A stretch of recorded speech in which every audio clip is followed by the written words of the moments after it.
sais c'est quoi un mille? En kilomètres. Un mètre en anglais. Non, c'est pas un demi, Conrad?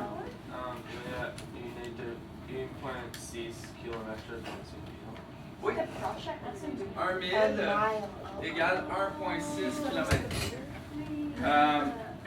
Donc, ça veut dire que si tu dis 20 000, 20 fois 1,6, les génies, ça fait combien?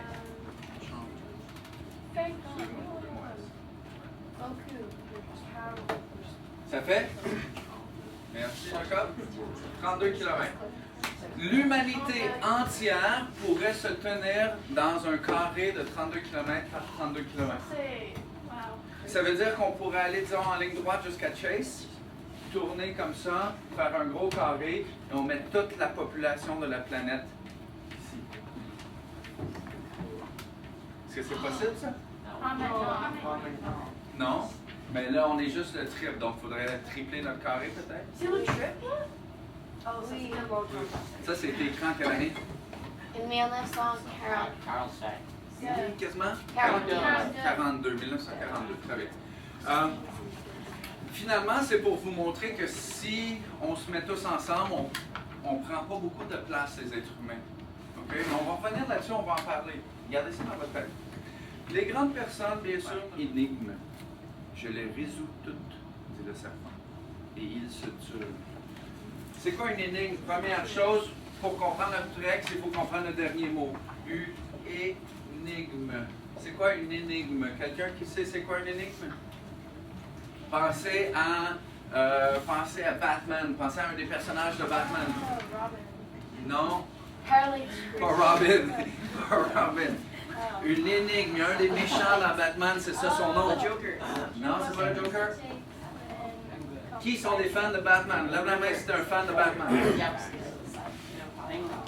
OK, il y a 5-6 fans de Batman. Tourne-toi, parle avec tes voisins, explique-leur c'est qui la personne que tu penses qui est l'énigme. OK. Quelque chose qu'un de tes voisins t'a dit. J'aimerais ça que tu me donnes. Exemple, tu ne le savais pas, mais ton voisin t'a dit quelque chose. J'aimerais ça que tu m'expliques ce que ton voisin t'a expliqué.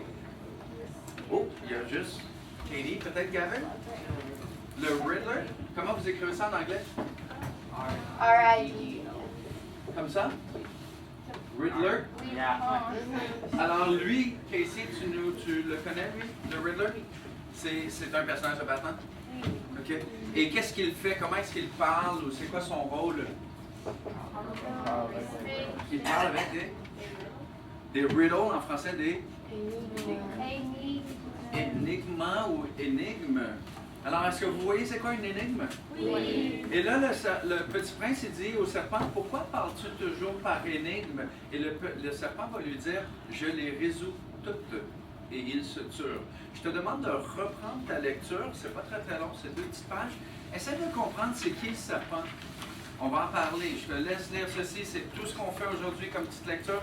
C'est un moment important du livre ici. Reprends ça tranquillement seul, et on en parle dans 5 minutes. La main sur ta tête si tu as terminé ta lecture. Tout le monde a terminé sa petite lecture. Qui est le serpent? J'aimerais ça qu'on discute. C'est qui le serpent? Vous m'avez dit que la fleur, c'est une image qui représentait quoi déjà? Qui est ça? Émilie. Sophie, monsieur. Sophie nous dit que le serpent représente l'amour. Donc, c'est une métaphore pour l'amour ou pour les relations d'amitié, au moins, on pourrait dire au minimum. Alors, le serpent, dans notre livre, on n'oublie pas que Le Petit Prince est un conte philosophique. Le serpent représente quelque chose. Je te laisse 1 ou 2 petites minutes pour parler avec ta table, retourner dans votre livre, trouver c'est qui le serpent, qu'est-ce qui se passe dans le dialogue entre les deux. Allez-y, on partage et on revient en groupe dans 1 minute. OK. Lève la main si tu penses que tu as une partie de la réponse, si tu penses que tu sais ou tu as une idée de ce que pourrait vouloir dire le serpent. Oh, personne. J'aime ça. Il y en a 2, 3 qui m'ont dit des choses, mais là, ils sont un petit peu gênés. Je t'entends pas, Sophie. Parce que c'est un conte, ça veut dire les contes. tu as raison, ça pourrait être n'importe quoi, mais en même temps, l'auteur a sûrement utilisé une image. La fleur, c'est l'image de l'amour, c'est pas n'importe quel symbole. Quand on est en amour, on donne des fleurs. Donc, le serpent aussi veut dire quelque chose. Ou du moins, on peut imaginer. Lindsay? Il représente la méchante Je t'entends pas, ma belle. Il représente la méchante dans le monde. Le serpent représenterait la méchanceté. La méchanceté du monde, peut-être.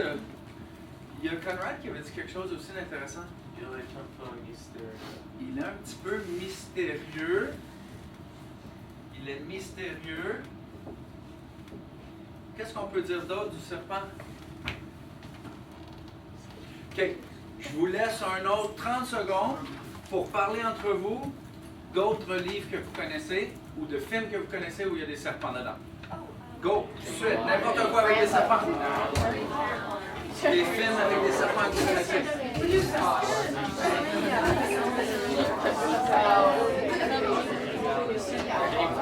Ben, c'est le serpent. Le petit prince, c'est dit on est seul dans le désert. Le serpent, c'est oh!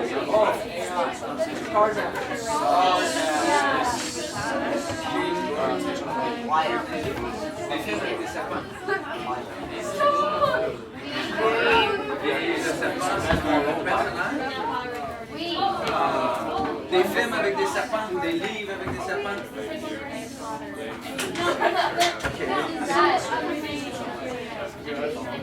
Oui, c'est sûr que le serpent est dedans. OK.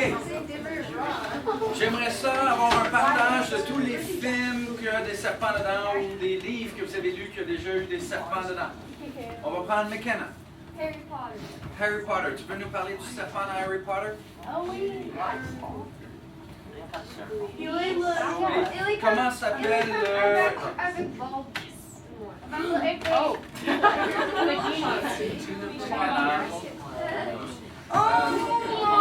Tu sais qui? Okay. Donc, notre personnage classique, j'aimerais savoir un crayon qui écrit mieux. Voldemort en français. Vous avez déjà remarqué que Voldemort, c'est un mot français, hein? Oui. Vol, parce qu'il peut voler, de la mort, de mort, Voldemort. En anglais, quand vous le prononcez, c'est quand même des mots français, le vol de mort. Donc, vous n'aviez jamais vu ça. Tu as volé. OK. C'est comme tu as comme volé la mort. Est-ce qu'on... Oui, ça pourrait être ça aussi, voler la mort. Alors, qu'est-ce qu'on sait de Voldemort? Quelqu'un qui veut nous parler de Voldemort? Tout le temps, les deux. Oh, attends un instant. OK, il est mauvais, méchanceté. Il a tué Gandalf. Gandalf. Je pense que tu te trompes de film, Gavin. J'entends pas Gavin. Gandalf. Ça, c'est le... Gandalf, c'est le magicien du Lord of the Rings. Gandalf the Grey avec la grande barbe grise. C'est le blanc. Ouais, après, dans le troisième film, t'as raison, il devient le blanc. Revenons à Voldemort. Zach, qu'est-ce que tu connais de Voldemort? Wow. Dumbledore, Gandalf. OK. Un instant, je vais entendre Zach. Qu'est-ce que tu connais de Voldemort? Tu as déjà lu Harry Potter? Est-ce que tu connais quelque chose? S'il est intelligent, c'est vrai que Voldemort est intelligent, comme le petit serpent peut-être, il parle par reading. OK? Lindsay? Ton père pense à Nagini. Le serpent, c'est le nom de Nagini, le nom du serpent, Émilie? Il est Mil... je ne sais pas comment dire. Essaye. Manipulative. Oui. Il manipule. Manipuler, ça veut dire qu'il contrôle les autres. Très bien.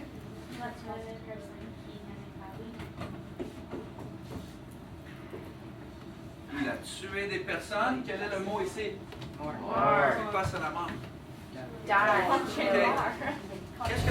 Qu'est-ce que le serpent représente? L'amour. Est-ce que vous avez déjà entendu parler de ce livre-là? Là, je dis ça comme ça parce que je sais que c'est un livre assez obscur en l'an 2015. Il y a 5 lettres. Ça commence par la. La. Merci. Merci. Oui, ça c'est qu'est-ce que Zachary. C'est Zachary. Leave George to 30 eat it. secondes pour. Je ne l'ai pas entendu. 30 secondes pour m'expliquer c'est qui le serpent dans la Bible. Let's go. C'est pas le diable, c'est fort, ça, Gavin. Mais peut-être. Sin. La méchanceté, peut-être. OK. Lève la main ceux qui ont lu la Bible. OK, lève la main ceux qui connaissent l'histoire du serpent dans la Bible. Quand même la moitié de la classe. Nick, tu voudrais nous expliquer, s'il te plaît? Et on écoute Nick, s'il vous plaît, la gang. Serpent represent the devil. Le diable, Gavin a dit ça aussi. Pourquoi tu dis ça? C'est quand avec Adam et Eve, le serpent. Je t'écoute, continue. Le serpent